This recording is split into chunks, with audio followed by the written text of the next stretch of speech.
Hi folks, and welcome to A&P with Dr. O. In this video, we are going to go ahead and focus in on the large intestine. Here we can see mainly the large intestine. The small intestine would sit here, but it has been removed, so we can see mainly our large intestine here. We can see also mesentery. So we can see mesentery here associated with the intestines. And then if we focus on the large intestine starts with a pouch known as the cecum. Here's the appendix that hangs from the cecum.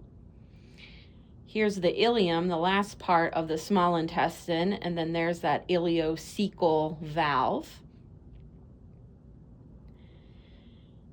And the large intestine, we have the ascending colon going up, and then across we have the transverse colon.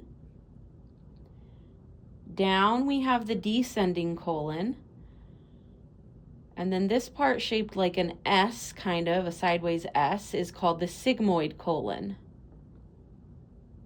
So then we have the sigmoid colon, then of course the rectum and the anus.